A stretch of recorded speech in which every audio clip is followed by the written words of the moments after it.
Я приветствую вас, дорогие друзья, уважаемые гости и подписчики моего канала. Всем большое спасибо за то, что дождались. 22 часа 6 минут. Это «Шум», наш проект, который завершает день и позволяет нам осознать, понять и предположить, что будет дальше, и обменяться мнениями насчет того, чего же ждать от дня сегодняшнего периода, который очень острый и наступает необыкновенной поступью, страшной даже где-то поступью, наступает для всех нас, потому что, понятное дело, все прикованы своим вниманием к событиям вокруг Украины, России, Москвы, 9 мая, заявлений Зеленского, гостей Путина, причем уважаемых и больших гостей Путина, и вот этими эскалационными моментами. Все будем разбирать, все по порядочку, как обычно. Это не будет сразу, всех успокоить, там 2,5 часа. Постараемся уложиться компактненько, хотя как вам будет нравиться, ведь в принципе мы-то шумим вместе.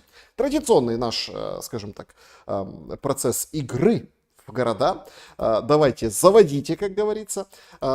Всем большое спасибо за то, что поддерживаете вот эту замечательную игру. Я, если честно, вот сегодня открою такую страшную тайну. Эта вся история, она вот у меня почему вызывает такой детский восторг? Потому что те, кто смотрит постоянно «Шум», те, кто смотрит мои эфиры, они знают, что я в прошлом радиолюбитель. Ну, сейчас нет, понятно, техники, аппаратуры, это все ушло с войной в 2014 году на Донбассе, где я жил, и у меня был позывной, первая категория, участвовали в соревнованиях. Задача какая? По радио связаться с таким же, как и ты, радиолюбителем на определенных волнах, коротких волнах, и вот очень так здорово это сопряжено с географией. И обменивались еще были такие QSL-карточки. Не знаю, может сейчас тоже есть. Ну, в электронном виде все. Ну, то есть я отправляю, что я подтверждаю эту связь, вы отправляете мне, что тоже подтверждаете эту связь. Поэтому здесь для меня прям какая-то радость, особенно когда я читаю вашу географию, откуда вы пишете, причем и с вот этими приколами, которые там обозначают, откуда вы на самом деле, слэш,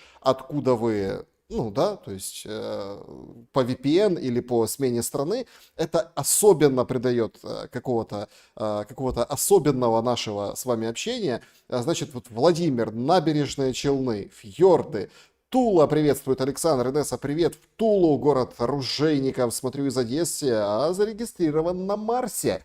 Илон Маск скоро будет. Маршрутка до Марса обязательно придет. Минск смотрит и поддерживает. Спасибо большое. Калининград. Шуметь культурно. Здесь все очень культурно. Париж. Ох, Париж. Увидеть Париж и умереть. Ленинград. Белгород. Приветствуют. Здравствуйте. И вам, мама Одесса. Афина. Каунас. СССР. Днепр. Курск. Канада. В Грозном вас знают. Ух ты. Ничего себе. Спасибо. Ростов. Москва. Трусковец, Венгрия, Ессентуки, привет, привет, Ессентуки, Сербия, Black Cat, спасибо большое, Ольга из Хайфы, привет и вам, Ганновер, Израиль, Афины, Ростов, Петербург, Подмосковье, Днепр, Вязьма, просто замечательная история. Белгород, VPN Италия, очень, очень приятно.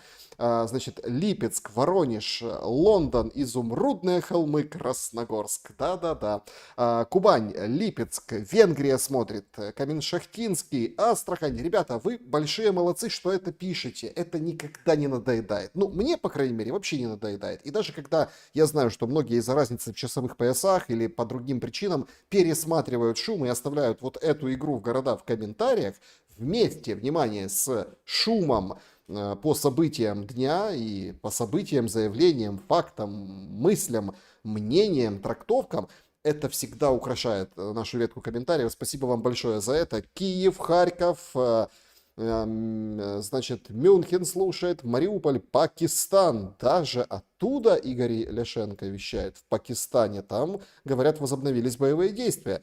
Или будет большая война. В общем, там прям такая точка очень серьезная угроза. Из Одессы здравствуйте, здравствуйте. Спасибо вам большое за то, что пишите комментарии. Давайте попробуем, скажем так, ужав этот формат, да, оставив там какие-то ответы на вопросы из клуба зрителей и в чате в финале. Давайте попробуем какие-то блоки рассматривать тоже вместе. То есть я к чату буду еще возвращаться. Меня критикуют, что это ты чат не подключаешь, да, ну будем подключать, будет вас больше, будет чаще. Давайте, собственно, начинать. Значит, что принципиально важного и наиболее существенного произошло? Произошло вот то, о чем мы говорили там в позавчерашнем эфире с Алексеем Арестовичем, то, о чем многие у всех на устах, да, вот это все происходит, это произошло вот к вечеру. В момент вечеру сегодняшнего дня, 7 мая, среды, Собянин дает официальную информацию, значит, в чем, да, скажем, официальная информация. Она заключается в том, что сбили там раз-два дрона, еще 2 дрона сбили. То есть, и это в тот момент, когда Си Цзиньпин и основные все гости, да, они фактически, кроме Фица, по-моему, где-то заблудился, потому что Эстония не давала вот этого пространства воздушного, и там большой скандал, потому что Словакия, как ни крути, это члены европейского, а смысл в Европейском Союзе, если у вас воздушное пространство, да, то есть нет его. Поэтому, в общем, скандал большой. Эстония говорит, нет, не пропустим, и, наверное, будет какой-то облет или пересадка. В принципе, та же самая участь постигла и Вучича, но Вучич-то не в Евросоюзе. Но, тем не менее, он вместо условных 2500 километров 5 пролетел, приземлился в Баку и долетел потом до Москвы. Его там долго Борг не пускали, потому что атаки были за атаками с украинской стороны дронами. Видео, фото меньше, там, чем при прошлой атаке вчерашней, потому что была и ночная, и дневная атака. Вообще выглядело все вот таким вот образом. Это вот сегодняшняя дневная карта, то есть стрелочки уже вот прям... Я изначально, когда вот эта вся история пошла с атаками с украинской стороны, я вот заметил, не было так раньше. Ну, там одинокие какие-то подобные карты. Сейчас это прям мода, сейчас это прям тренд. Вот так днем летело. Потом продолжало лететь в меньшем количестве и тоже по вот туда, в сторону центральной России, туда, в сторону Москвы все летит. Вот так, да. Вот такой, собственно, привет, вот такой салют всем тем, кто... гостям, важным гостям, большим гостям, которые прибыли в Москву. Встретился Путин с Мадуро, подписали ряд документов, с президентом Монголии встретился, тут вообще проскочил днем, да, то есть у него с другой стороны он летел, поэтому, может, как-то безопаснее было. То есть мы не слышали, что у Мадуро проблемы, мы слышали о проблемах Фица и Вучича, потому что вокруг них крутилось не с европейского континента. И вот эти проблемы как бы должны были, по идее, закончиться, когда Си Цзиньпин приземлился непосредственно, да, вот на аэродром. Но проблемы продолжились. И мы видим, что это может послужить на будущее очень серьезным крючком. Причем китайцы будут играть и дипломатически, и по другим, скажем так, каналам. Многие опасаются действительно, что дроны перекроют комплектующие, которые из Китая идут. Они идут и в российскую сторону, и в украинскую сторону. Ну, в российскую там проще, там больше технологий и заводов, они как-то вот собирают больше, а у нас вот прям изделий в Украине. И вот украинцы могут перекрыть кислород в этом отношении и вообще испортиться отношения с Китаем из-за вот этих двух сообщений об ударах, когда уже Си Цзиньпин в Москве. А летит как бы вот в Москву. Понятно, что не долетает, но сам факт, что летит туда, в том направлении. Конечно, беспрецедентные меры защиты, конечно, есть ограничения по интернету, но тем не менее парад штука серьезная. До этих прилетов нам сообщили бодро о некоем страшном прилете по там, Кубинке, еще одному аэродрому, точнее, аэродрому возле Москвы. Мол, там, смотрите, сегодня базируется вот эта техника для воздушной части парада. И как бы большое было ликование, что эту часть воздушную сорвут, потому что попали туда, спутники НАСА зафиксировали 2 возгорания. Фиксировали, не фиксировали, что они повредили, понятное дело, мало кто знает.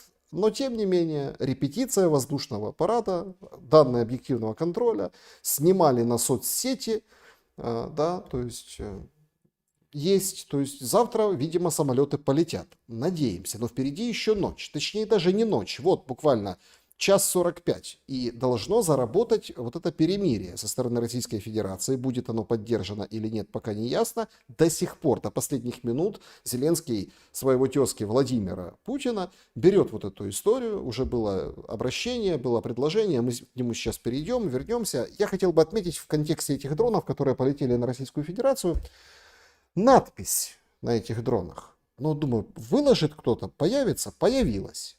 Надпись на английском языке. Счастливого 9 мая, Владимир. Но тут возникает очень такой удивительный вопрос по поводу этой надписи на дронах. Какого Владимира поздравляют, елки-палки? Ну, если это русский язык забыли, написали по-русски, если вы там привет передаете Путину. Или это уже для как бы англоязычного, да, английско-подданного, хотел сказать, ну скажу англоязычного Владимира Зеленского. То есть вот это послание, оно как-то очень выбивается. Или это для того, чтобы все прочитали, плюс-минус все гости парада с разных стран. Лула да Силва, кстати, приехал тоже. Очень интересный его визит. Он вообще говорили, писали о том, что он приедет с каким-то своим вариантом мирного урегулирования. То есть Трамп ни почем. То есть вот такой посыл. Да? Счастливого 9 мая, Владимир, на английском языке. Что касается самого Зеленского, то давайте о нем тоже скажем. Вышел Зеленский с, ну, как бы так, да, своим посланием вечерним. Вот. Ну, до этого он, конечно, вообще как бы есть в сегодняшнем дне шлейф Чехии. Да, мы сейчас к нему перейдем, к этому шлейфу Чехии. Ну вот вечернее обращение, это вот сегодня последнее сообщение, пишет, что наше предложение остановить удары, огонь на 30 суток, как, ну, вот самый маленький срок, 30 суток, остается в силе. Мы не знаем, мы не снимаем это предложение, которое может дать шанс дипломатии. Но именно от России мир не видит ответа, никакого ответа, кроме новых ударов. Нет, действительно, Россия бьет ударами. Сегодня были тревоги, шахеды летали над Киевом, и не только над Киевом. Удары взаимные. Это не то, что там Россия сидит, не бьет, а вот наши только пустили дроны, наши имеется в виду украинские вооруженные силы. Нет, друзья, Россия тоже бьет, но здесь мы видим четкое передергивание, да, то есть мы предлагаем, но вот тоже бьем прям по Москве, по параду дронами. Значит, именно от России. Россия должна окончить свою агрессию. Это им придется сделать. Вопрос времени. Война — это проигрыш для всех, в том числе для агрессора. Санкции против России за эту войну будут увеличиваться, и это существенные санкции. Правосудие мира тоже будет работать. Много в чем, кстати, медленно, но, что важно, неотворотно. Мы готовим новости по поводу этого и ускоряем справедливость. Ну, значит, что имеется вообще в виду? Появились сообщения в Радио Свободе, что во Львов 9 числа съедутся, опять-таки, тут разнятся данные. Одни пишут, что прям лидеры мировые, некоторые лидеры европейские ключевых стран, коалиции потужности, коалиции желающих, плюс представители посольств. И эти люди, они соберутся и учредят некий трибунал над Российской Федерацией. Бутафорская штука, конечно, в том плане, что уже был же МУС, да, Международный уголовный суд, Гаага, да, от которого все вытерли ноги, не только в отношении Путина, а в отношении Нетаньяху, например. Но, тем не менее, нечто подобное снова во Львове учреждается. А потом, 10 числа, вроде как приедут в Киев. Ну, нормально. Заехали во Львов, учредили трибунал львовский, отправились в Киев на мероприятие, там, Дни Европы, День Европы, 9 вроде числа. Но, тем не менее, вот как бы будут присутствовать. И вот эти инициативы выдает Зеленский. О санкциях обязательно скажем. Ну и, конечно, он добавляет здесь, что принимал доклад Сырского, потому что у нас очень активные действия на территории Курской и Белгородской областей, защищаем украинскую землю от вражеской активности приграничья. Их очень, конечно, благодарит каждое подразделение, всем солдатам, сержантам, которые там силу демонстрируют, которая эта сила нужна Украине. Вообще вот эта вот позиция Зеленского и позиционирование Зеленского, она достаточно своеобразна, потому что шлейф Чехии, о котором я говорил, он, конечно, касается и непосредственно самого визита, да, вот Зеленский, кроме вот этого вот посыла, что будут санкции, все будет, он же запустил несколько дней назад вот определенный тренд. Есть куча там мемчиков выставляют, этим всем хвастаются, как там горит Кремль, как там рисуют какие-то фигуры, изображения, Ермак делится этим изображением. И этот тренд они запускают активно в эту Европу, да, чтобы вот эти лидеры или представители государства трибунал основать, приехали подготовленные, ну, вот такие морально заряженные. Это проявляется неожиданным образом. Значит, это Андрей Кундра, это журналист. И ему так вот это прикольно было. Он присутствовал на встречах вчерашних Зеленского в Чехии, вот на этом визите, на вот этих всех моментах. И он нацепил носки с изображением горящего Кремля. Причем эти носки, да, он обещал там кому-то подарить, там, ну, в общем, как бы вот такой акция еще. В общем, это становится, ну, вот таким, ну, вот модничанием, да, вот это вот. Горящий Кремль превращают в мем. То есть, горящий Кремль – это мем. Вот это, как удар по Крымскому мосту, это марку надо сразу слепить, да. Как вот другие там вещи, абсолютное там вот это все превращается в какие-то вот такой мерч, да, какой-то раздаточный материал. Ну, сразу видно вот эта школа, да, квартал 95, гастроли, туры, надо быстренько напечатать футболочек, надо носочков, надо еще чего-то, или там как бы дать идею, а люди напечатают и будут этим носить и хвастаться. И вот этот чешский журналист, он попал на эту удочку. Что говорит Зеленский в Чехии? Ну, я вам хочу сказать, это очень, очень показательный момент. Вот прям момент, который, наверное, наши сограждане украинские, они вряд ли это смотрят и не могут понять глубину мысли, но вот как человек, который понимает, как это делается, вот такие кадры, я вам хочу сказать, это очень, очень сильный кусок. Deutsche Welle опубликовала короткое там интервью, понятное дело, там вопросы, сидит Петр Павел, сидит Зеленский и беседует с журналистом и журналисткой. Но что из этого выбрали журналисты и как они построили этот сюжет? Давайте посмотрим. Війна точно закінчиться.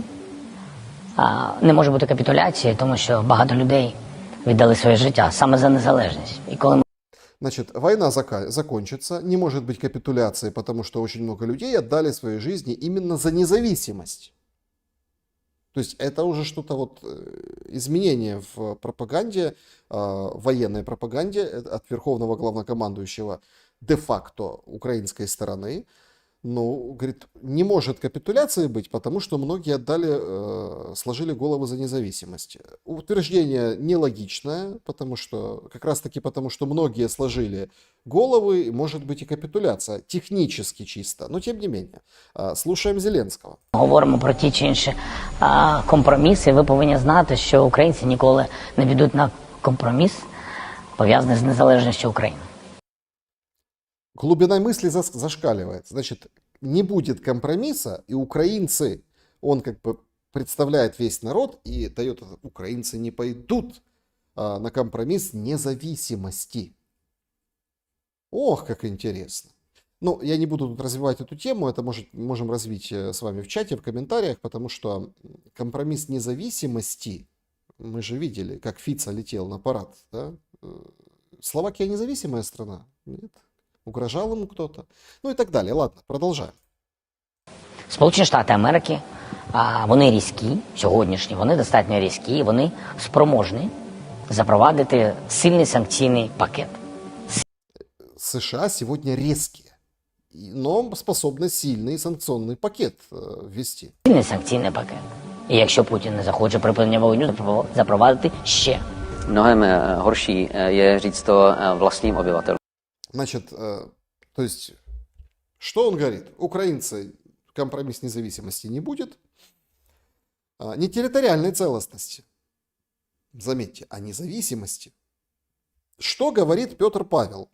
То есть, почему это важно? Потому что, вот смотрите, вот они сидят вместе, одни, да, как бы, да, вот за двумя стульчиками. Этот нам рассказывает о том, что санкции резкие Соединенные Штаты, да, как ситро резкие США, и тут сразу Петр Павел говорит, я не завидую Vladimiru Zelenskomu v этом случае. Takže v této věci já spíš nezávidím Volodymyru Zelenskému, to, že musí svým lidem říci, že k míru povede nějaký kompromis, protože tak těm lidem сказать этим людям, что Украине, возможно, придется říct, že bude muset možná Ukrajina přijmout de facto okupaci části svého území, to je velice těžká zpráva. Ale bohužel v životě to tak je, že, jak jste řekl, nikdy se nedaří 100%. Ну, как вы говорили уже, в жизни бывает такое, что 100% перенести, 100% победы или 100% поражения. Да, вот, Vítězství ani 100% porážka, vždycky je to nakonec nějaký kompromis. Teď jde jenom o to, aby ten kompromis nebyl odměnou agresora a úplnou porážkou oběti. В общем, надо так сделать, чтобы этот компромисс не был победой агрессора и поражением страны, против которой агрессию вели. Смотрите, из этого момента можно четко понять самое главное, что компромисс уже есть. Они его вот это вот так обсуждают. И Петр Павел, конечно, не завидует Зеленскому. Ну, конечно, чего ему завидовать, да? Опять там снаряды, опять вот эта вся история по итогам визитов. Там 3 миллиона снарядов. Где миллион? Вот тот, который поставили. Худо-бедно чешская инициатива, там 900 тысяч, я помню, вот эти снаряды. То есть, снаряды снарядами. Независимость, значит, сохранять нужно. Но территориальные компромиссы нас подводят к мысли, что они неминуемы.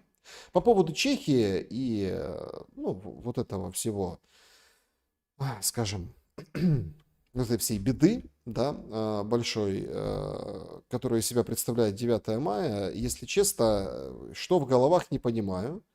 Наверное, шлейф Зеленского, он там вчера был, вот это вот на днях, позавчера, визиты были, встречи, видимо, как бы надуло. И в Праге свалили памятник неизвестному солдату. Этот памятник, в общем, изуродовали, изувечили, свалили. Его поставили для того, чтобы поблагодарить советского солдата за то, что Чехия освобождена. Да, Прага конкретно освобождена. Вот здесь мы видим, какая-то, да, вот композиция, эти стеллы, здесь был памятник, советские гербы, которые свободно, памятное место, благодарность за те события 80-летней давности. Собственно, вот так вот мы и видим, как тлетворное влияние Украины внедряется вместе с носками и кувалдами. Там зацепили чем-то, дернули, наверное, машиной, свалили, разбили этот памятник. Вообще, конечно, ужасная история. Ужасная, хотя нужно сказать, что в Европе действительно проводятся и в Германии, и в Чехии, и в других странах то автопробеги, то какие-то митинги, концерты небольшие, люди собираются, надевают георгиевские ленточки и празднуют День Победы. Вот именно праздника не хватает в этом всем политическом мандраже, который из-за своих ударов, из-за, скажем, позиции вот такой, да, вот сейчас оповито это 80-летие. Самое позорное 80-летие, потому что неужели нельзя было решить все быстрее? Но, по всей видимости, нельзя было все решить быстрее. Очень серьезные силы стоят, оружие поставляют. И я так понимаю, что очень и очень долго все будет происходить в Украине в этом ключе. Значит, что нужно сказать по поводу этих дронов, да, вот если там завершать тему дронов, я бы хотел продемонстрировать, а что это может быть вот на самом деле. Казахстан. В Казахстане тоже будет парад Победы. Так, на секундочку. И дроны там исполняют абсолютно другую функцию. Они дроны как мирные дроны. Это, конечно, видео находка. Привет в Казахстан. Если кто смотрит из Казахстана, дайте знать. Значит, эта квартира, ну там высотки, вот по этой площади, да, по этому бульвару с двух сторон будет идти парад. И идет репетиция парада в Казахстане. А люди, ну, зеваки обычные, они вот берут с телефона, снимают вот это все, ну, даже понятно, техника, все дела.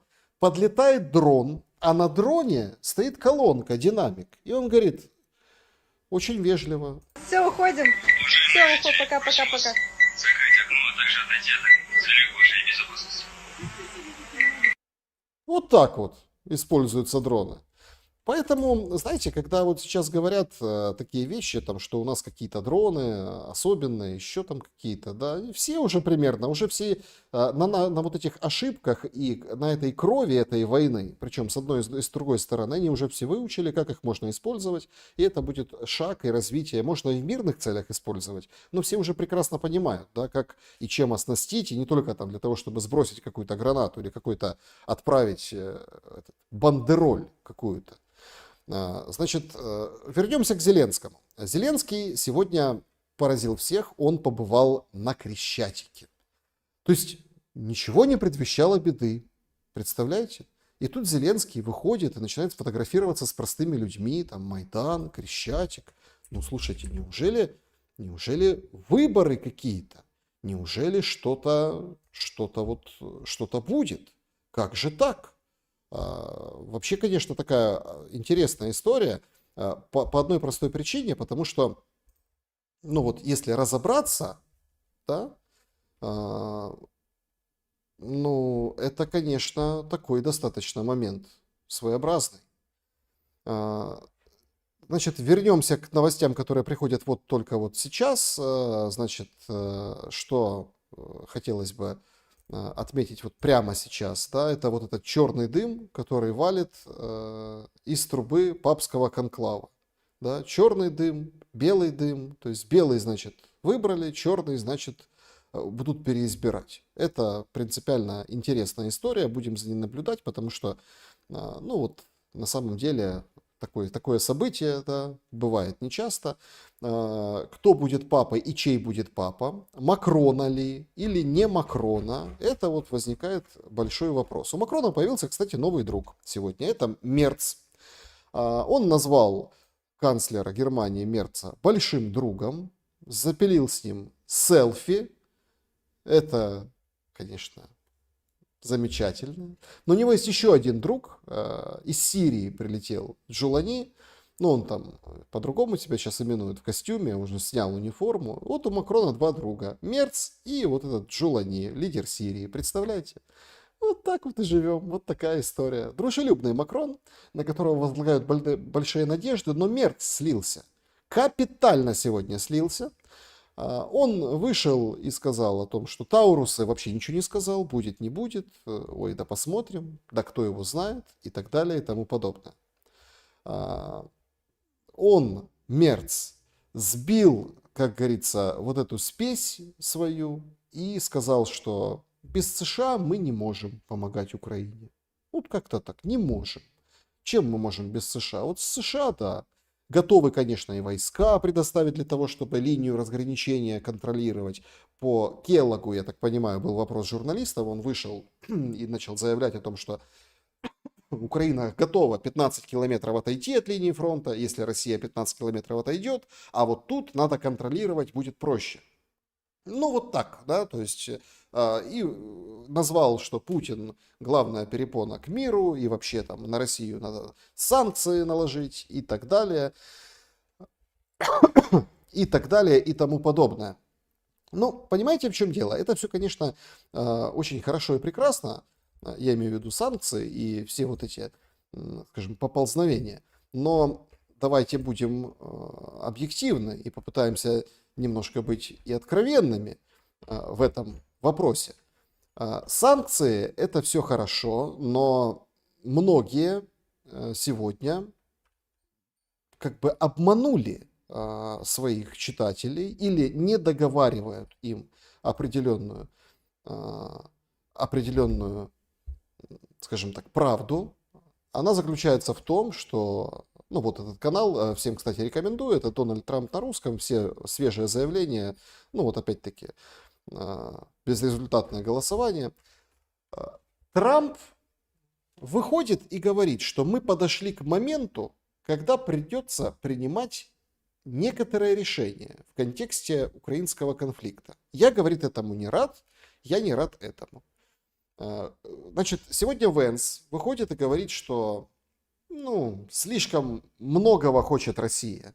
Это тяжело ей предоставить, и она многого хочет. А Трамп выходит и отвечает журналистски на этот вопрос. Когда он это сказал? Нет, возможно, он прав. Он может знать некоторые вещи, потому что я занимался этим и некоторыми другими вопросами. Но мы подошли к моменту, когда придется принимать некоторые решения. И это все вывернули под решение по поводу России. Мол, сейчас санкции из ада, то, о чем Зеленский говорит, и то, что он думает. Но другие, собственно, говорят, что это какие-то решения по поводу вообще выхода Соединенных Штатов Америки из Украины и переговорного процесса. Многие спросят, хорошо, уходят Соединенные Штаты Америки, а что остается? А остается, дорогие и уважаемые зрители, сделка, вокруг которой ломаются копья до сих пор. Завтра будет голосование. Прошли уже два комитета. Один из комитетов по международным отношениям 2 раза прошли. Причем он какой-то совершенно идиотский и странный. Сначала они сказали, ой, слушайте, нам все устраивает, мы давайте рекомендуем поддержать, только в границах 91 года. А потом на следующий день говорят, не, давайте переголосуем, что мы ратифицируем только этот документ, а не 2 других. Представляете? А вообще, есть ли 2 других документа? От нардеп Кучеренко розказує. Я можу вам відкрити таку таємницю. Вчора була зустріч керівництва уряду на чолі з першим віце-прем'єром пані Свириденко Юлією. Були заступники її, Мінфін був представлений, фракцію «Слуг». За їх наполяганням вони зустрілися з нашою фракцією 2 години, саме обговорювалися нюанси і суть цієї і інших угод, і нюанси, які в першу чергу цікавлять депутатів. І це було з нашої фракції, від нашої лідерки чітка така. Понятно, это он сейчас рассказывает всю эту историю, там Свириденко приходила, с фракцией встречалась, нам рассказали, это суть. Наполягання і наші умови, що там має бути повністю процедура і сам документ відповідати Конституції України, законам України, в тому числі про Верховну Раду, там, про регламент і так далі. Депутат не має права голосувати за те, чого він не бачив, вибачте. То есть, правильные вещи. Нам, процедуру, мы должны все посмотреть. Короче, можно все документы посмотреть? Це принциповий момент. Яка тоді ціна мені як депутату, якщо мене... Не знаю, какая цена как депутату Кучеренко, не знаю. Потому что дальше происходит вообще интересное. Примушують голосувати за те, чого я не бачив і не розумію. А чому ви цього не бачите? Чому вам цього не презентують? Ви є представником українського народу. Стоп. Давайте. Значит, это вообще сейчас мода такая, да? Понятно, там ведущая девушка, там молоденькая, она говорит, а почему вы так а почему вам не презентуют? Вы же представитель украинского народа. И тут ее осаждает.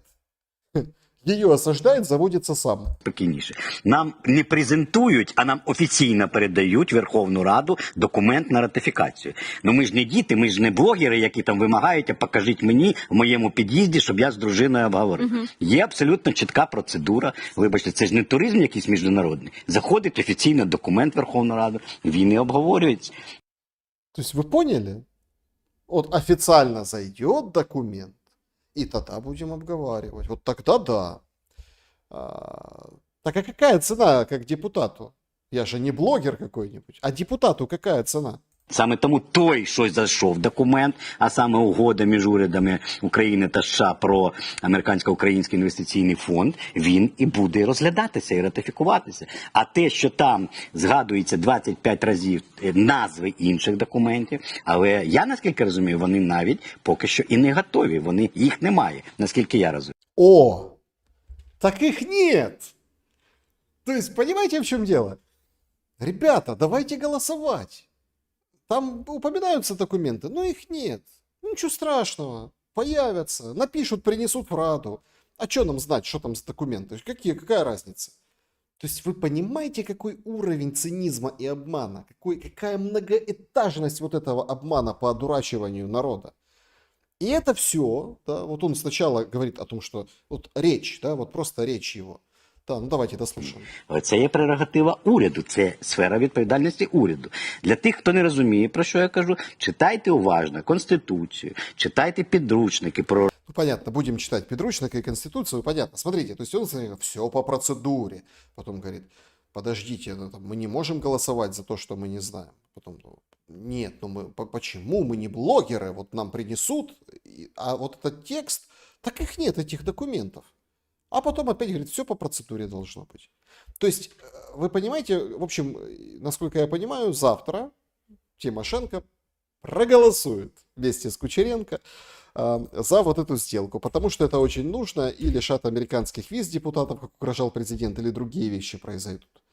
Порошенко, правда, да, вот он как бы отличился, я вам так скажу, достаточно ужасным, я бы так сказал, моментом в своей биографии. На него реально давят.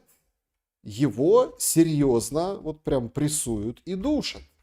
Вот я размещал у себя в своем телеграм-канале непосредственно этот фрагмент. В общем, находят старое видео, где там он чокается с Путиным, и вся наша там вот табачник стоит, а он же был у Януковича министром. И говорят о том, что это вот подарок к 9 мая. Порошенко не будет голосовать за сделки о недрах. Манипуляция вообще двойная. Первая, конечно, топить Порошенко, который не факт, он может и проголосует, почему нет. А вторая, очень интересная манипуляция, это показать его с партии регионов, и, мол, он подыгрывает Путину. Так Путину все равно на эту сделку. Сделка, по мнению Путина, не касается войны в Украине. А вот этот вот вброс, который нам рассказывают, и нам это вбрасывают, и наяривают, там, набрасывая как бы на вентилятор, о том, что смотрите, это вот шаг, это вот американцы возьмут эту сделку и как начнут договариваться с Путиным, решительные шаги какие-то будут делать, очень нужны какие-то решительные действия. Ну, давайте вернемся к сделке, потому что я считаю, что это прям просто издевательство. Был такой глава СБУ после Майдана, был такой Наливайченко. Да? Ну вот он тоже как бы при власти и вот рассуждает по поводу сделки. Потрясающее рассуждение человека об Украине, об этой сделке и вообще о том, ну, какие святые американцы. Той самий сланцевий газ. Да. Про нього було багато, тоді ще, я просто знаю пана Тіллерсона особисто, він тоді ще приїжджав, це колишній держсекретар США, а до цього обіймав керівну посаду в ExxonMobil. Это он рассказывает, что, ребята, смотрите, чего вы все переполошились? Американцы были и раньше на рынке наших недр, еще чего. Они и раньше были. Не, ну понятно, мы буризму помним. По-моему, все буризму помнят. Они были и раньше, но, в общем, коррупция была, вот это вот, ну нельзя было работать и оставаться. А сейчас-то по-другому, сейчас-то нет коррупции, сейчас все как бы открыто, поэтому не волнуйтесь. Вони заходили на український ринок, на українські копалини, але непрозорість і тодішнього уряду, і тодішньої влади їх відштовхнула. Вони просто в корупції, в темряві не працюють. Представляете, не работают они в коррупции и в темноте. Это ж американцы, вы чё? У них прозора фінансова звітність, у них щорічний аудит, у них акції на біржі. Це серйозні речі. Американський європейський бізнес... У кого акции на бирже? У этих... бизнеса всего имеет в виду. Я думал, этого фонда инвестиционного, где там пополам членов, но у одних членов больше прав, чем у других членов в документе, вот, которым ратифицирует Рада. Не працює так, як звикли у нас чиновники, навіть з радами і зрадами, працювати, а насправді не працювати, а ховати від громадян України реальні статки, реальні прибутки, а головне не платити у бюджет. Так. Це два світи, дві різні системи. Два разных мира. Я вот, если честно, ну так оно и есть на самом деле. Два разных мира. Друзья, то есть, и вот эти два мира, они вот сталкиваются между собой. И что-то получается. То, что получилось, мы можем с вами наблюдать в эти очень, достаточно тяжелые дни. Я хотел бы тоже, чтобы мы об этом пошумели. Да? Вот два разных мира. Байден выполз. Нет, он выполз, конечно, в Ватикане еще. Наверное, там издалека морально фотографируясь с темнокожими представителями разных стран, улыбаясь, как на свадьбе. Но только что разница в том, что все в черном. Он выполз на интервью. Вот что говорит. Але ви знаєте, що вони іноді кажуть про вас, сер? Вони іноді кажуть, дивіться, президент Байден попереджав нас про це вторгнення в Україну. Значит, они обсуждают начало вторжения и говорят, вот знаете, вот что мне о вас говорят? Говорят, Байден же предупреждал. Старый мудрец Байден предупреждал, тот, который чисто работает, без схем. Вот представитель вот этого мира белых людей. Він це робив. Він очолив Захід у протистоянні Путіну. Він це зробив, але іноді кажуть, що у вас не вистачило сміливості, щоб дійти до кінця і дати Україні перемогти. Я не могу на него смотреть. Вот это проезд, вот это все такое сидит, бедный. Ну, вот это, ну, дайте ему уже кефир, зефир, теплый сортир. Нет, он на интервью, его спрашивают, не хватило у вас смелости, говорят, да, вот дать Украине все, чтобы она победила. Ви зупинили вторгнення, але не дали їм тієї зброї, яку вони потребували, далекобійної зброї, щоб дійсно перемогти. Ну, кілька людей так кажуть, але думка про те, що вони могли б перемогти, не залучаючи НАТО у війну. НАТО, якщо б воно було залучене в конфлікт із Радянським Союзом, колишнім Радянським Союзом, Росією, це малоймовірно. Что? Значит, без НАТО, чтобы они выиграли, это маловероятно. Это Советский Союз вспомнил, ну, бывший Советский Союз имел в виду. То есть, погоди, изначально вот надо было воевать и побеждать с НАТО. С НАТО. Окей. Дали йому все необхідне за забезпечення їхньої незалежності, та ми були готові відповісти більш агресивно, якщо Путін дійсно зробив би ще один крок. Какой еще один шаг? То есть изначально идет манипуляция. То есть Байден, родный, ты остановил вторжение, но не хватило смелости, чтобы дать всего Украине, чтобы они взяли и победили. Окей, да, то есть это неправда. Они бы победили вместе с НАТО. Но НАТО на войну не пришла. Дали только там железо, и то старое, вот это, которое списанное. Несколько новых, конечно, там есть модификации и каких-то разработок, и там тут дроны по гаражам клепают, и, в общем, нормально. То есть, а вот если бы НАТО подключилось, тогда бы, конечно, шансы были. Но мы дали все. НАТО не подключились, но дали все. То есть, поразительно. И это вот нам демонстрирует в момент вот этих больших решений Трампа по Украине. Не просто так его опять выводят, как козу водят по интервью, где там условно журналист говорит больше, чем Байден, а Байден с сбивчивой, скажем так, своей манерой уже, ну, пора бы ему уже на покой. Он вот это вот как бы декламирует, вспоминая, как бы было. Ну, давайте от того, как бы было, и от Байдена, ну вот перейдем к тому, что, да, вот есть сейчас. Да, я помню, значит, обещал заглядывать в чатик. Спасибо большое за то, что пишете, за то, что интересуетесь. Давайте поставим самое свежее. Голосуйте, да, кстати, в опросе, это прям очень важно. Как он собрался побеждать с НАТО? Он на пальцах может показать. На пальцах не может показать. Пальцы там плохо шевелятся. Значит, это правда. Значит, вы нам расскажете, Александр, вы нам расскажете, кого сегодня в Харькове подорвали. Так никого не подорвали, Лора. Никого. Это же вброс. Значит, конструктор из там Харьковской авиационной, там есть кафедра, они там занимаются, и вот там взяли, сказали, вот подорвали конструктора, все растиражировали, Умеров сказал. А Умеров говорит, а у меня нет телеграм-канала. А все такие, ой, как нет? И все.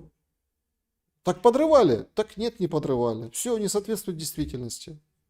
Вот такая у нас очень информационно защищенная на 4-м году войны. То есть, вот такая история.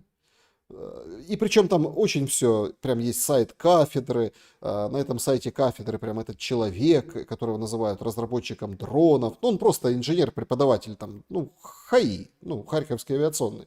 Так что никого не подорвали, просто такая подстава какая-то такая была, знаете, информационный определенный вброс. Значит, НАТО. Значит, в НАТО сидят внуки фашиков. Какой вы правды хотите, Марина Зыкова, да, вот. Ну, разные там внуки есть, но в том числе и эти есть тоже внуки. Значит, да, действительно, Трамп реально неумный, такой же клоун, как и Зеля, только с кучей денег. Ну, знаете, это дело такое, с кучей, конечно, денег, естественно, но у Зеленского тоже нормально, тоже он тянется, он идет правильной дорогой и тянется туда, как говорится, куда нужно. Значит, то, что есть сейчас, это на самом деле ужасающая история. НАТО, мы бы там не победили. Сейчас речь идет вообще о том, чтобы женщин призывать на срочную службу. Женщин. Вот мы к этому пришли. То есть мы им дали все, говорит Байден, все оружие, но НАТО не воюет. Теперь будут воевать женщины, понимаете? Это мадам, значит, это советница по гендерным вопросам. Ну, тут пишут ВСУ, это главкома сырского советница по гендерным вопросам. Мальчики, девочки, как там, гендеры разные. И вот она вот говорит, что, в общем, мы вот ошиблись, надо было продвигать изначально, с 2014 года еще, чтобы женщины проходили строевую службу, подготовку, или там, ну, курсы молодого бойца, тогда вообще не было никаких проблем. Вообще никаких не было проблем. А то эти мужики, они, простите, пожалуйста, какие-то вообще неправильные мужики. Вообще надо вот строевую подготовку женщин вводить, всем, чтобы были срочные службы преданы. А еще нужно центры вот этого национального сопротивления открывать. По стране сейчас гуляет вот это шествие этих центров, где ты не подходишь по полу, возрасту, там, по разным причинам, ТЦК тебя не берут в ТЦК, но ты можешь сам прийти в центр. Первыми откликнулись именно представители Львова на эту инициативу. Почти 60 миллионов гривен они уже выделили для того, чтобы туристическую базу, турбазу Карпаты, да, переоборудовать вот в центр такой подготовки. Деньги нашли, деньги выделили, уже осваивают. Нормальная тема. Львов первым будет ждать и готовить партизан. Потому что по большому счету вот эти все элементы подготовки обычного гражданского населения к боевым условиям, там дроны проходят, там тактическую медицину, это подготовка партизанского отряда. Это вот прям сегодняшний такой, вот такой сегодняшний тренд, понимаете? То есть будут готовиться сдавать, получается, территории. Есть сегодня продвижение, правда, не ко Львову, а там на Донбассе продвижение в российской армии. И, судя по всему, может резко схлопнуться. А тут у нас центр сопротивления, мирное население уже не совсем мирное, они уже готовые партизане, и мы будем, собственно, противостоять. Ну вот, те, кто хочет. Тех, кто не хочет, тут уже вопрос посложнее. Хмельницкий сегодня утром расходится видео, как человек, вот мы видим, из ТЦК пытался убежать со второго этажа. Вот второй этаж, в окно он выпал и вот, собственно, упал. Человеку, так, на минуточку, 50 лет. Он проходил медкомиссию. 50 лет, я так понимаю, у него там, наверное, болезни, есть повод для отсрочки, еще чего-то. Ну, ему, наверное, написали, что он годен, и он, понимая свою участь, что он отправляется в учебку, так сказать, решил выйти в окно.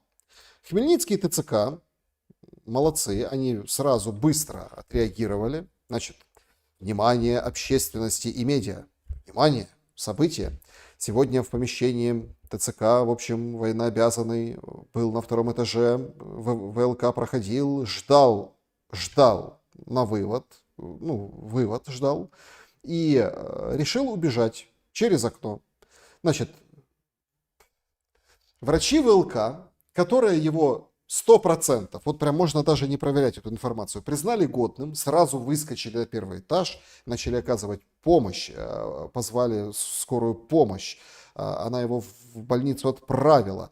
Мы подчеркиваем, что никакого физического, психологического насилия не было над военнообязанным. Ни в коем случае. Мы обращаемся всем военнообязанным гражданам. Помните, никакая правовая административная процедура не... Это все не безысходно, не безысходность. Нельзя вот такие вещи, да, оправдывать, ну, вот, то, что вы делаете, прыгаете по окнам. Значит, прохождение комиссии военно-врачебной или других процедур, конечно, может вызвать стресс. Стресс может вызвать и тревогу может вызвать. Но все-таки это не метод. Не прыгайте из окон. Нет ничего непоправимого. Я когда это прочел, я думаю, ну понятно. А сколько, интересно, они ему сказали вот в этих процедурах? Сколько сказали? Что он аж решил в окно сигануть. Понимаете? Со второго этажа. Нет безвыходных ситуаций. Нормально. Все можно. А это вот блогер из Закарпатья. Тоже сегодня появилось видео. Значит, это он демонстрирует, так сказать, как это, шрамирование в виде браслетов.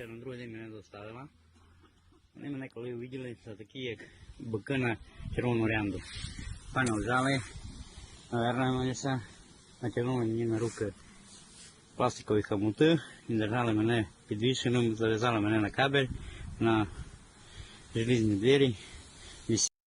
То есть человек рассказывает, значит, что он с ними пересекся, да, он там снимал это все на видео, они его потом вернулись, отомстили, связали руки, повесили на железные двери, руки связали хомутами, и он это вот так висел.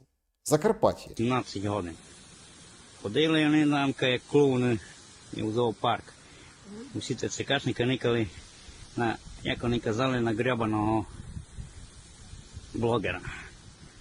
И потом ходили все, прикалывались над ним, это типа блогер закарпатский, вот это вот тебе блогер. И все ходили, прикалывались над ним и еще потешались. Коли доставили мене в ТЦК, при мені не було жодних документів. Мене оформили, усі обновили дані, повели берегу на ВЛК. У Виноградові дуже вони се бояли того, що почули б усі те все, що як це робить. Берегу я проходив. Берегово, это, ну, много венгров. Берегово, чтобы все понимали, это он в Берегово ВЛК проходил, вот это все в таком состоянии. Наші ТЦКшники, в принципі, як і всі ТЦКшники в Україні, то ви розуміли, всі то шакали. Вони можуть говорити лише коли чоловік сам. Коли чоловік йде сам, вони троє, як шакали, на те нападають. И тут он рассказывает важную блогерскую мысль, на самом деле, человека, прошедшего через этих людей, что ТЦКшники шакалы. Они, когда один на один, нормально с тобой общаются, а когда их трое, их больше, они нападают на тебя все скопом и, вот так сказать, как бы рвут. Ну, в моєму випадку 4. І знали вони, що я добре не можу було нічого зробити, зато отак вони підняли бойовий дух мій і відправили мене воювати. Значит, отправили воевать. А что вообще, ну блогер, что это такое? За что мстили так? Да? Вчетвером вот это все, повесили его там, вот это все. Ну зачем? Да, ну вот правда, ну взяли просто, как ну, там дали там по почкам, там чего-то, быстро составили, надавили, ну как все. А тут вот прям ходили всем ТЦК, рассматривали его, там потешались над ним. Вот за это видео. А я тут покажіть нам. Я тут покажу, но я тут тобі. А? Кричали, не галаманили. Кого галаманили? Сядете в машину, будьте добрі.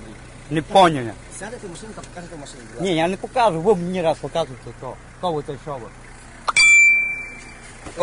Кого посвідчення? Кого ви такий?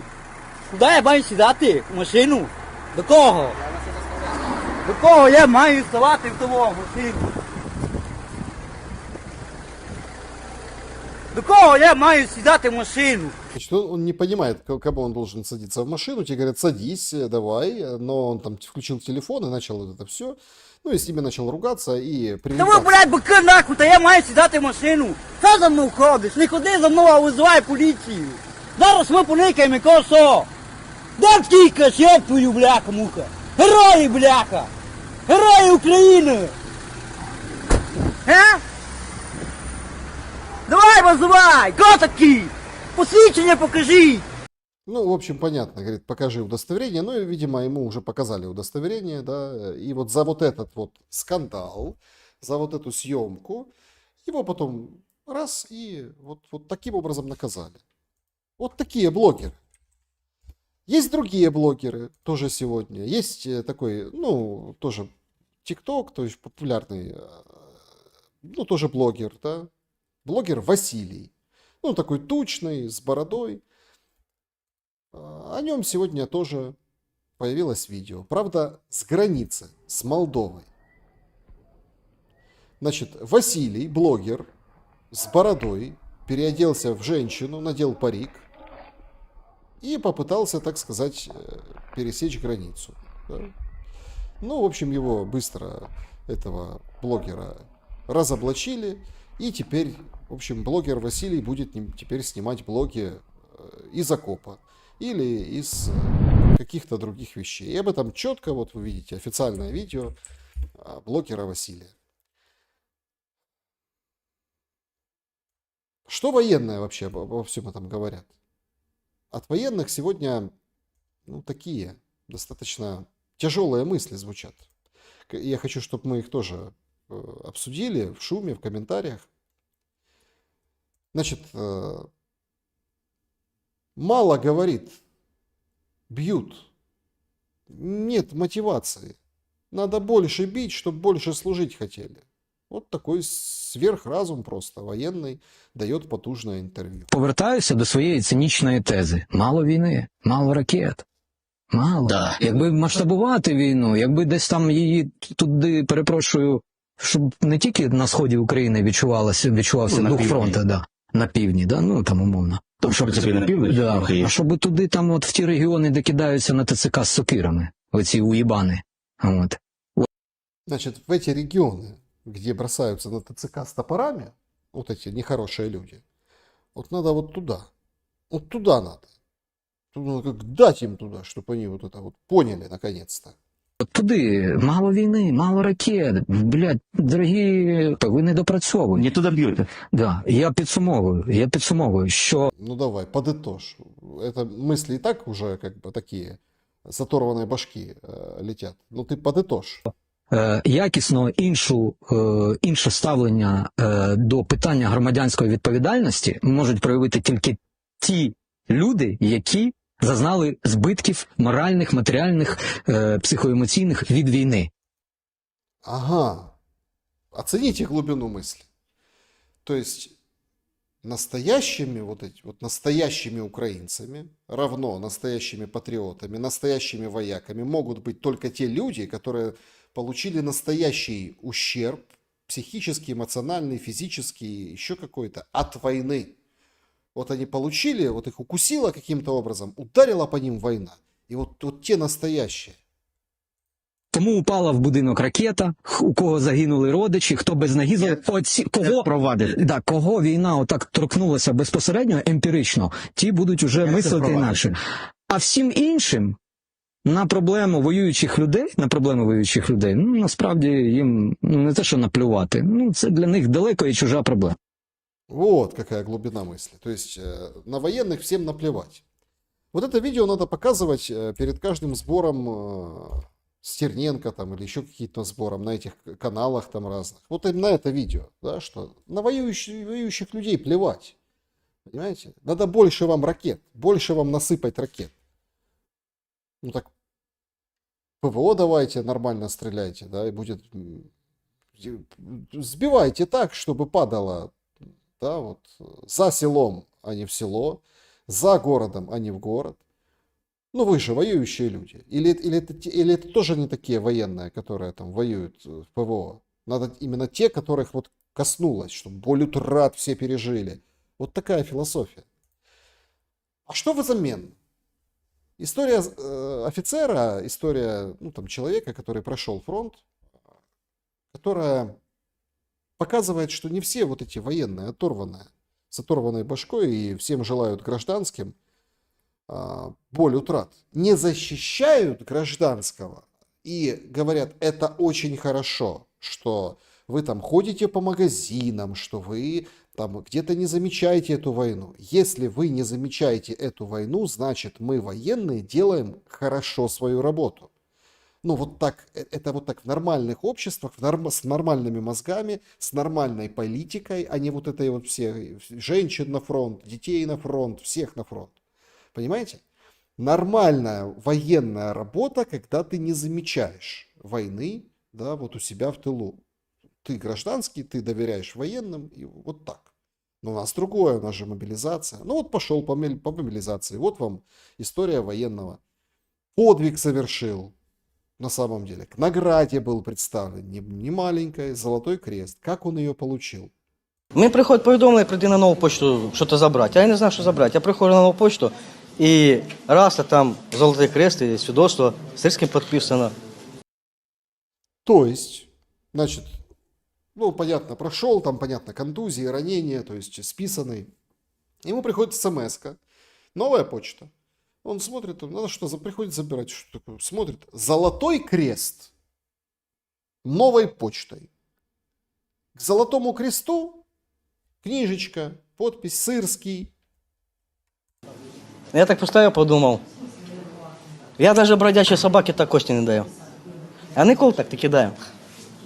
В житті. Я пам'ятаю, коли запоздавша награда находила, приїжджали в школу, вистраювали, дідушку виводили, там Святий Дарвин плакав, що його знайшла, да?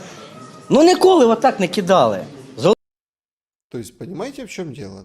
А что это он вспоминает? Про дедушку, про запоздалую награду, вот это, да? Он вспоминает свои школьные годы.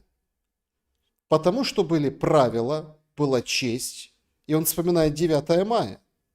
Потому что, ну, даже я помню со своих школьных лет, тоже там награждали, были еще живы ветераны в достаточном количестве, и их тоже награждали медалями там за что-то там.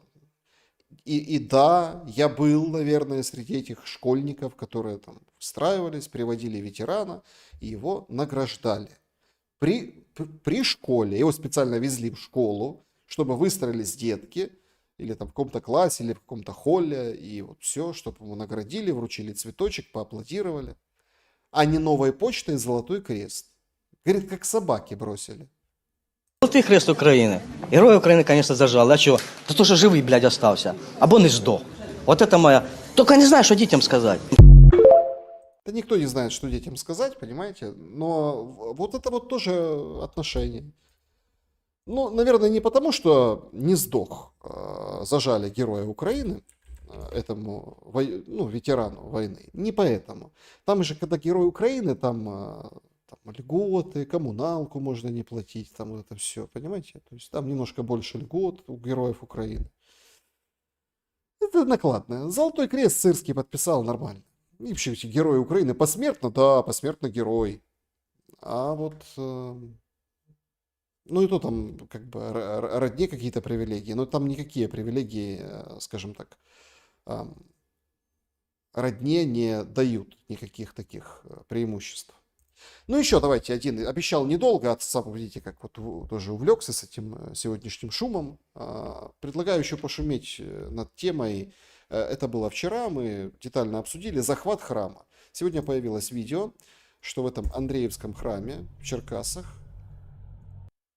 ПЦУ, комиссия пришла описывать храм. Ну, там, имущество. Это представители ПЦУ. И говорят, вот там служба. Прихожане УПЦ там молились в это время, а вот ПЦУ играли в Тетрис. Вы представляете? В Тетрис играли. Сидели там себе, ждали. Вообще никакого интереса к этому захваченному храму не проявляли. Судя по всему, будет очередной выставочный зал.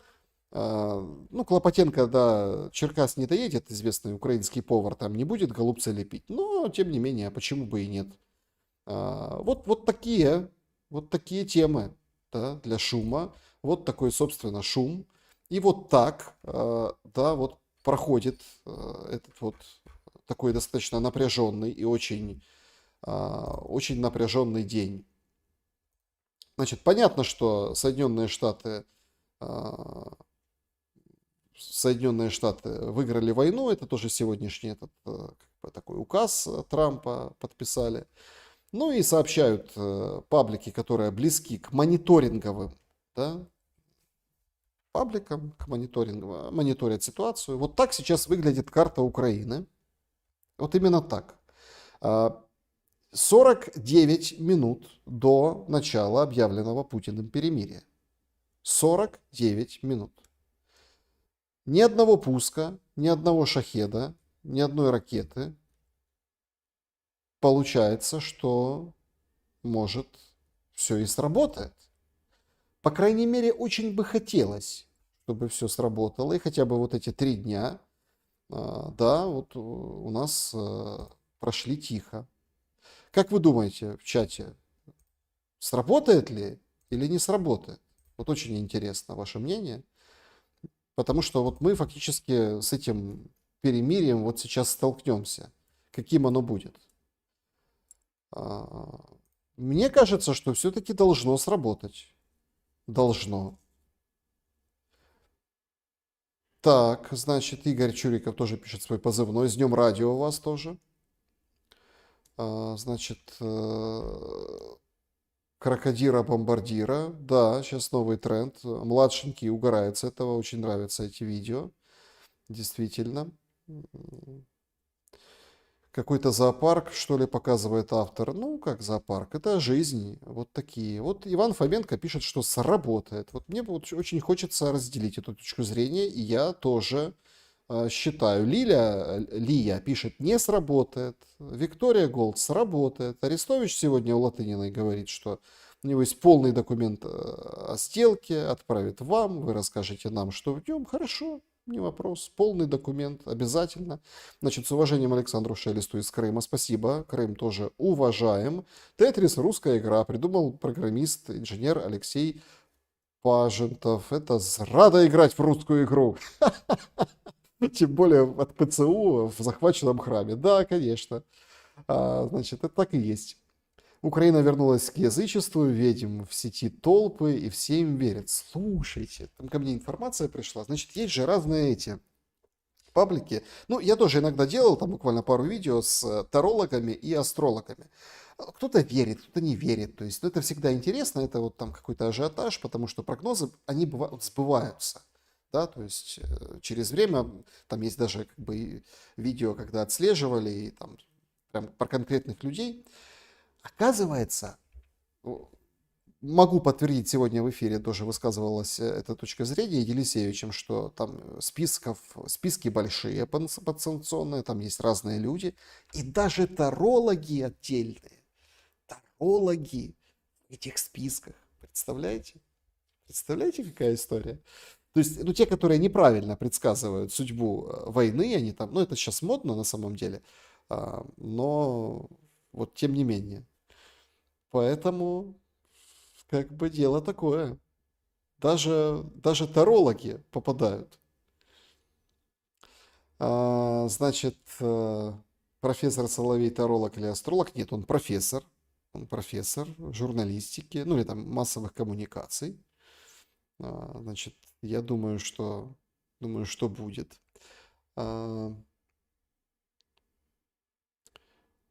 Так, да, Арестович у Латыниной тоже заявлял о том, что по его информации пришел боевой приказ не стрелять. То есть стрелять только в ответ. И нашим пришел приказ, и российским пришел приказ. То есть, судя по всему, есть надежда, что мы действительно, друзья, вот станем через буквально 45 минут свидетелями нового перемирия. И 3-дневного. Не знаю, продержится ли, но может наступить. Значит, Александр, добрый вечер. Когда наступит мир, по вашему мнению, будет ли война между Индией и Пакистаном? Да, сейчас там очень сложная ситуация, но мне кажется, там не дойдет все-таки до войны. Такой вот большой наотмашь Там все отдают себе отчет, и даже там Индия и Пакистан тоже. Пакистан говорит, мы не отвечали, хотя отвечали, но говорит, это был не ответ, это была просто работа, мы еще ответим. Будут размены, но я не думаю, что дойдет до какого-то серьезного противостояния, где там Пакистан разделят на 4 части, где там достанут ядерную боеголовку и будут шмалять друг по другу. В конце концов повоюют, потом воду откроют и, в общем, воевать больше не будут. И все будут считать, что они правы. Обе стороны. Привет из Ногинска. Привет в Ногинск, Вика. У вас там дрон падал вчера. Мы это видели. На парковку на какую-то. Посмотрим, кто теперь отважится посетить саму Украину из лидеров. Нет, подождите, если перемирие, да, если перемирие, то отважатся, и все посетят, и все будет нормально. Это вот принципиально важный момент. Значит, давайте вопросы какие-то вы оставляли в непосредственно моем клубе, закрытом клубе зрителей. Давайте оттуда, там совсем чуть-чуть вопросов, ну какие-то есть.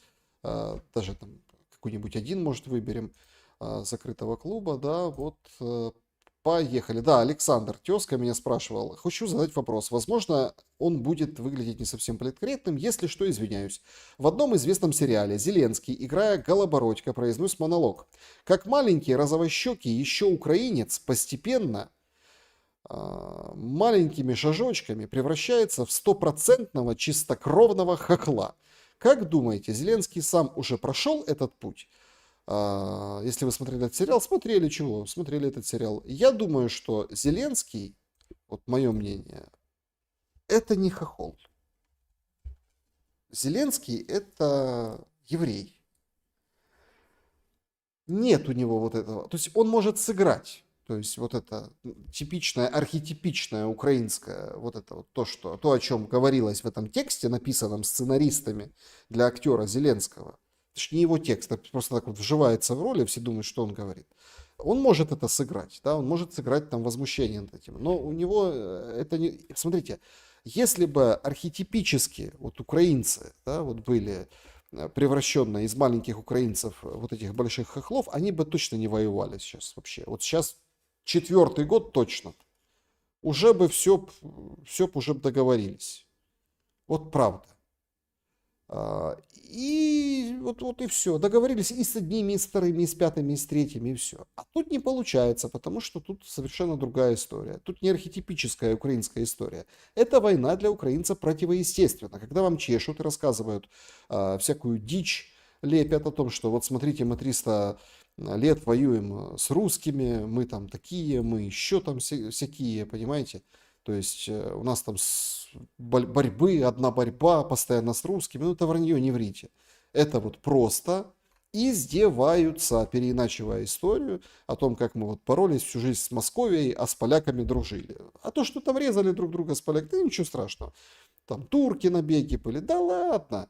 Там, да, вот эти шведы вообще самые, ну, понимаете, в чем дело? Это вот какая-то вот такая очень плохая, грязная игра в историю.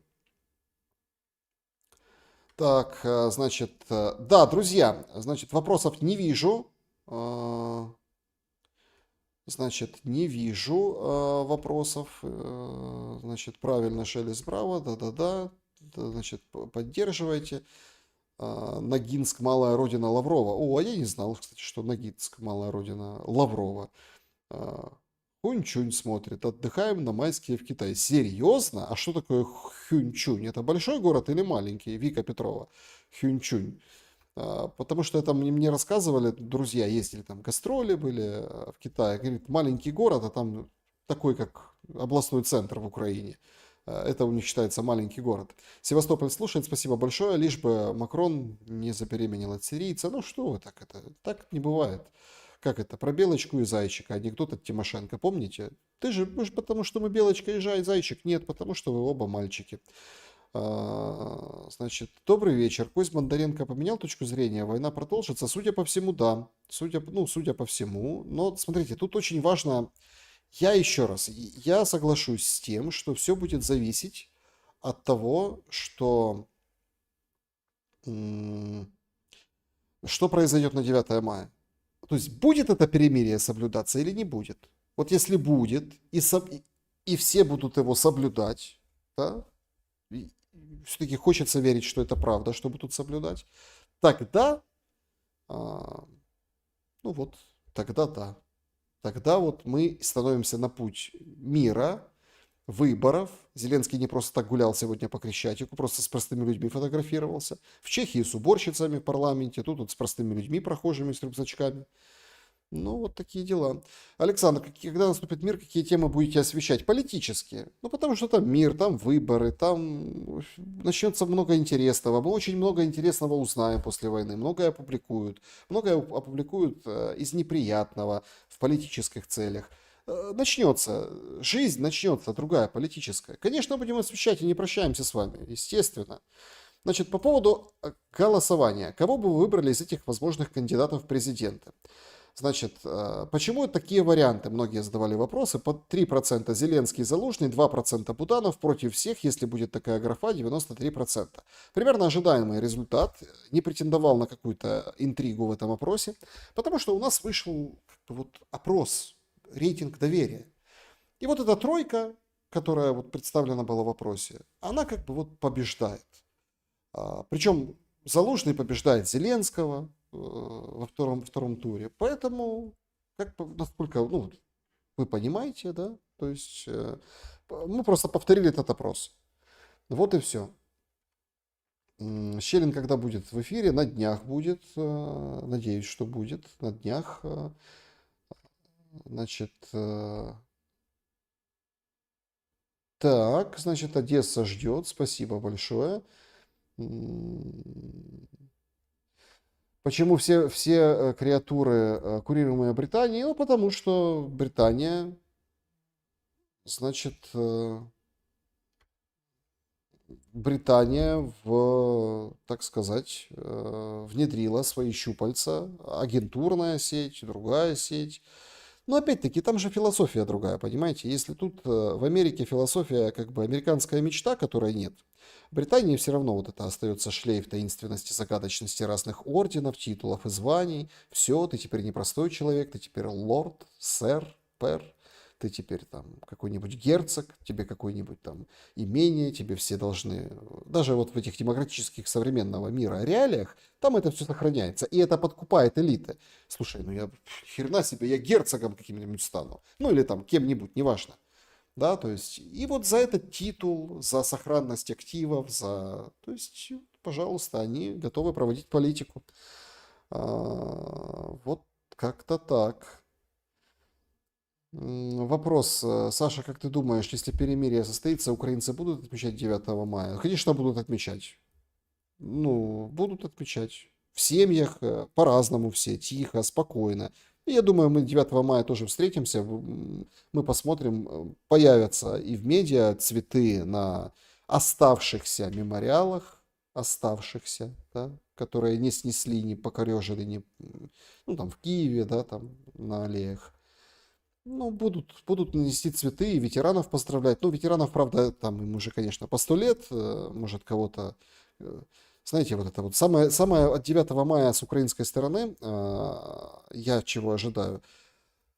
Ну, я уже это видел в каком-то позапрошлом году такое. 9 мая, да, находят ветерана, ему уже вообще, ну, Байден, не знаю, живчик по сравнению с ним, к нему приходят, и тут стоит и осуждает Россию там в интервью. Ну, вот это, ну, понятно, да, то есть... Там Путин такой-сякой, вот это показывают ветерана вот этого. Вот этого я жду с таким каким-то. Ну, вот по-любому будет что-то подобное. Не пройдут мимо этой даты. Хотя будет много других инфоповодов, и наверняка, да, вот завтра у нас будет фокусировка в Украине, в украинском медиа на завтрашнем Дне памяти. Как Европа мы отмечаем, никогда снова, не можем повторить, а никогда снова. То есть другая трактовка, другая история. То есть вопрос только в том, что тут же, понимаете, в чем дело? Трамп, он, конечно, такой еще человек. Мало того, что ничего не получается, он хвастливый. Ну, как по-украински, хвастливый. Ну, правда. Ну, какой день победы, мы всех победили, а Россия, конечно, внесла свой вклад, ну, СССР имеется в виду, свой вклад в борьбу с нацизмом, но мы победили все равно. Ну вот так, да, вот это он там, посыл у него такой, да елки-палки. Но он правильно делает. Он говорит, мы за победу, то есть мы победители. Не Ніколи знову, потому что там получается, ну, проигравшие, никогда опять, никогда снова. Там, получается, их победили. Франция в составе победителей. Как она получилась? Откройте, полистайте учебник истории. Так просто. Сдали все, сдались. Сдавались целыми городами, странами. Вот все, лишь бы их не трогали. Ну, их там не шибко и трогали. Нет, трогали там, конечно, да, вот там этнические. Это нельзя говорить, что там нацисты по Европе не зверствовали. Зверствовали. И у нас зверствовали по Европе. Разные были, скажем так, свои обстоятельства, но тем не менее. То есть никогда опять, конечно, для них это никогда опять. А когда действительно очень серьезную беду, чуму, да, 20 века, там, советским сапогом раздавили и прижали, да, ну, как это, никогда опять? Тут, понимаете, в чем дело? Тут вот вопрос, кто ты, победитель или нет? Вот Трамп, он говорит, я победитель, я победил, я вообще всех победил. Ну, так это политика государственная. Ну, вот так. Он выбирает эту историю, там это все. Вторая мировая закончилась там осенью. Они там еще с японцами еще. Ну, бог с ними. Ну их. Вот мы победили. Именно вот Гитлера победили. Потому что Гитлер зло, а не вот эта романтика. Что Александру Шелесту ближе? Быть украинцем и жить в нормальной стране. В нормальной стране ее обязательно построят в Украине. Я в это очень верю. Значит, за вопрос, что делать с языком, многие говорят таким страшным суржиком, что ж противно, неужели нельзя говорить на русском? Уже нельзя говорить на русском, Инга, уже нельзя, потому что там Кремень давал что-то по всей стране там 200 или 40, или 240. Короче, человек, который учат в школе русский язык. Понимаете? Вот только и всего. По всей стране. Ну, так получилось у них. Не отменили в свое время. Да, и, ну, вот так вышло. А все остальные только украинский. И, опять-таки, от того, что люди учат украинский язык, они не читают украинские книги, они его воспринимают, слышат только на слух, они не знают украинской грамматики. Ну, вот вы, да, вот вы как бы... Ой, вот вы вспоминали про Пакистан, друзья, вот мы как бы дождались. Очень хочется, чтобы мы там не дождались, ну, как бы, что у нас возобновятся боевые действия, но дождались ночь, как это, наступает ночь, как-то говорят, зовет и манит. Вот, собственно, у нас Индия и Пакистан, вот это вот, говорят, утверждается, что это прямо сейчас, да, в эти минуты, обмен ударами баллистических ракет. Вот таким вот образом все это выглядит. Поэтому все-таки Индия и Пакистан еще постреляются. Но очень надеюсь, что все-таки не будут применены все силы и средства. Мне кажется, просыпается мафия, да, просыпается мафия. Шелест, передай привет Чернигову. Передаю привет Чернигову. Был 2 раза проездом, впечатлил центр города. Значит, как маленькая Галичина нагнула всю Украину. Ну вот, с помощью диаспоры, с помощью диаспоры и с помощью денег и планов, как оказалось, западных планов. Вот такой момент. Инна Манаенкова. Александр, вы ненавидите Россию? Нет. Значит, Александр, делайте голосование 1 пункт для россиян, так как россияне голосуют, чтобы посмотреть результаты голосования и искажать результаты вопросов. Смотрите, ну а смысл нам делиться вот на аудиторию? Нет, когда вопрос, да, я тут в этом случае я с вами согласен, Лори Микс, в этом случае да, потому что это да, они никогда не голосовали, не проголосуют и не знают вообще, кто это такие и об отношениях. Это был опрос для украинцев. Я согласен тут. Мало лайков, насыпьте лайков, насыпайте. 23:30, друзья. Значит, сейчас у нас. Я очень благодарен за то, что вы побывали на шуме, за то, что мы пошумели в такой более спокойной атмосфере. Это не 2,5 часа. Пожалуйста, поставьте лайк. Очень полчаса осталось, да, и мы поймем, заработала или не заработала. И все-таки я должен сказать, что мы хорошо пошумели. И очень хочется вот сегодня особенно пожелать доброй и тихой ночи. Вот сегодня особенно. Потому что через полчаса мы поймем, что сбудется это пожелание или не сбудется. До этих пор, ну, разве что на Пасху там немножко сбылось, а так не сбывалось никогда. Все равно летело, прилетало и убивало, да. Давайте так, чтобы вот все-таки сбылось. Через полчаса проверим. Добра и света!